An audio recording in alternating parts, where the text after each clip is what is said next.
Bem, hoje a nossa conversa é sobre uma das maiores histórias de retorno já contadas, a do livro de Esdras. E olha, não é só sobre reconstruir um prédio, não. É sobre o renascimento de uma nação inteira, literalmente, a partir das cinzas. Para a gente ter uma ideia do tamanho disso, vamos imaginar o cenário. Um povo inteiro foi arrancado da sua terra. A capital, Jerusalém, e o lugar mais sagrado de todos, o templo, foram completamente destruídos. E por 70 anos eles viveram exilados no império estrangeiro, a Babilônia. A situação parecia sem esperança mesmo. Então, a pergunta que move toda essa narrativa é justamente essa: como é que se começa de novo? Como é que se reconstrói não só os muros, mas a identidade, a comunidade e a fé a partir do nada? Ok, vamos mergulhar um pouco nesse contexto, porque para entender a volta, primeiro a gente precisa entender a queda. A linha do tempo é bem direta e brutal. Em 586 a.C., o desastre acontece. O Templo de Salomão, que era o coração da vida judaica, vira ruína. O exílio de 70 anos começa. Mas aí, em 539, acontece uma virada geopolítica gigantesca. A Babilônia é conquistada e um novo poder surge, o Império Persa, sob o comando de Ciro.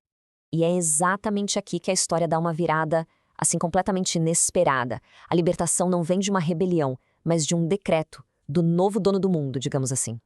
O que é muito interessante aqui é a forma como a narrativa apresenta esse evento. Não é tratado como uma simples decisão política do Ciro. O texto diz que Deus despertou o espírito dele. Isso mostra que a soberania divina é o que está movendo a história, usando até um rei pagão para cumprir seus planos.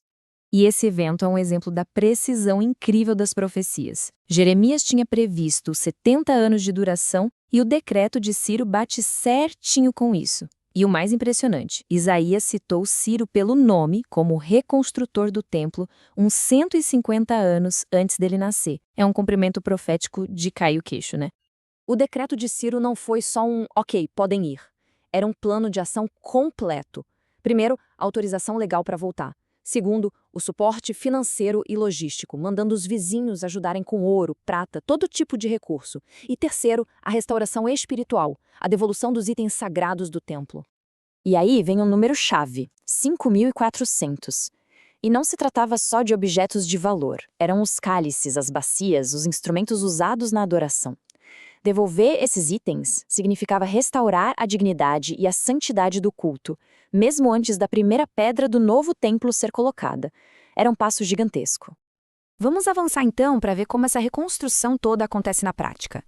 Com a permissão em mãos, qual foi o primeiro passo do povo quando finalmente voltou? Isso aqui é fundamental. Eles não começaram com os muros da cidade ou com o prédio principal.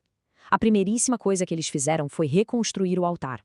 A prioridade deles era muito clara: restaurar a conexão com Deus, a adoração diária, antes de qualquer outra coisa. Foi um processo bem metódico. Primeiro, a união. Todo mundo se reuniu como se fosse uma só pessoa. Depois, sob a liderança do sumo sacerdote Jesuá e do governador Zorobabel, eles reergueram o altar exatamente no mesmo lugar onde ele ficava. E, por fim, a ação. Retomaram os rituais de adoração, como a festa dos tabernáculos, que não era celebrada naquela terra há décadas. Com a adoração de volta, o próximo passo foi lançar as fundações do novo templo. E esse foi um momento de uma emoção bem intensa e complexa. E só para a gente ter noção, o tamanho desse comprometimento era imenso. Não era um grupinho pequeno, não. Foram quase 50.000 pessoas, líderes, famílias, servos e até cantores, que fizeram a viagem longa e difícil de volta para casa. É esse esforço coletivo que torna o momento seguinte tão poderoso. Quando os alicerces foram finalmente lançados, a cena foi extraordinária. Havia dois sons bem distintos no ar. A geração mais jovem, que nunca tinha visto o primeiro templo, gritava de alegria por aquele novo começo. Mas os mais velhos, que lembravam da magnificência do Templo de Salomão, choravam alto. Para eles, aquele novo alicerce parecia pequeno em comparação. Só que no meio dessa mistura de choro e alegria, todos cantavam o mesmo louvor. Essa declaração de fé acabou unindo as duas emoções. O som era tão alto que podia ser ouvido de longe, um barulho único, de lágrimas e celebração, marcando a ressurreição de uma nação. Então, o que essa história antiga tem a dizer hoje? Quais são as lições centrais que a gente pode tirar dessa jornada de restauração? A análise dessa história nos deixa com 5 verdades muito fortes. Primeiro, Deus cumpre o que promete, mesmo que leve décadas.